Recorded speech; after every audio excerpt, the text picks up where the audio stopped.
हुकूमत बहुत ज्यादा लोगों से वसूल कर चुकी है, लोगों की जेबों में डाका डल चुका है। और अब जनाब जो रिलीफ पैकेज है वो इन्हीं पर मुश्तमिल होगा। और जो बुनियादी टैरिफ है बिजली का, जो बुनियादी कीमत है, ये टैक्सेस वगैरह सारी चीजें आप निकाल देना, जो बुनियादी टैरिफ है वो नॉन पीक आवर्स के अंदर, यानी पीक आवर्स होते हैं वो जब शाम का वक्त होता है, ज्यादा बिजली की इस्तेमाल तलब बढ़ जाती है, उसको पीक आवर कहते हैं। और नॉन पीक आवर्स होते हैं जब तलब जरा कम होती है। तो नॉन पीक आवर्स में जो है वो 41 रुपये 68 पैसे बरकरार है, पहले भी यही थी। पीक आवर्स के अंदर 48 रुपये फी यूनिट बरकरार है, पहले भी यही थी। और बाकी जो इसके बाद टैक्सेस वगैरह और पेट्रोलियम लेवी और एडजस्टमेंट वगैरह, वहां पे कुछ कमी की गई है।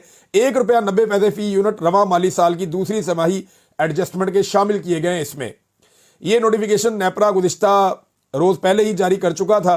और ये जो कमी की गई है वज़ीर आज़म की जानिब से, ये जनाब होगी अप्रैल मई जून, यानी इन 3 महीनों के लिए होगी। अब पता नहीं 3 महीने भी चलनी है नहीं चलनी, लेकिन ये एक बहुत बड़ी खबर है कि शहबाज शरीफ साहब ने जो आपको चक्कर दिया है कि हमने बिजली की कीमत कम की है, तो बिजली के बुनियादी टैरिफ के अंदर उन्होंने कोई कमी नहीं की, बल्कि कौम को धोखा दिया।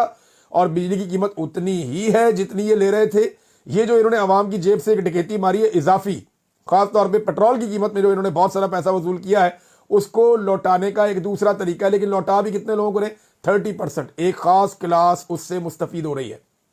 70% लोग पाकिस्तान तरीके इंसाफ या शेख वकास अकरम के बकौल अभी भी उससे महरूम हैं, जो रिलीफ बकौल हुकूमत की उन्होंने दिया है। रिलीफ तो ऐसा सच कोई है नहीं। दूसरा नाज़रीन, अख्तर मेंगल साहब के मामले में मामला बहुत संजीदा हो गया और वहां पे घेरा डाल दिया सिक्योरिटी फोर्सेस ने। सारा दिन मुझे इतलात आती रही हैं, स्पेशली जो रात का वक्त था, गुज़िश्ता रात बहुत मुश्किल गुजरी है। अब जब आप ये वीडियो देख रहे हैं तो शायद कोई क्रैकडाउन हो रहा हो, लेकिन हुकूमत के लोग पहुंचे थे मुज़ाकरात करने के लिए। हुकूमत ने कोशिश की अख्तर मेंगल साहब को मनाने के लिए कि आपको कोई मुतबादल जगह दे देते हैं, आप वहाँ धरना दे दें। लेकिन ये पहाड़ियों से घिरी हुई एक जगह पे ये लोग मौजूद हैं, इनके साथ हज़ारों लोग मौजूद हैं, ख़वातीन भी मौजूद हैं, बुज़ुर्ग भी हैं, बच्चे भी हैं। और अख्तर मेंगल साहब और उनके लोग डट कर खड़े हैं। उन्होंने ईद भी सड़कों पे और खुले मैदान के अंदर गुजारी है। वो ईद पे भी लोग अपने घरों को नहीं गए। अब ये लखपास का इलाका है, वहाँ पे इनका धरना जारी है। हुकूमत के साथ इनके मुज़ाकरात हुए जो बेनतीजा ख़त्म हो गए।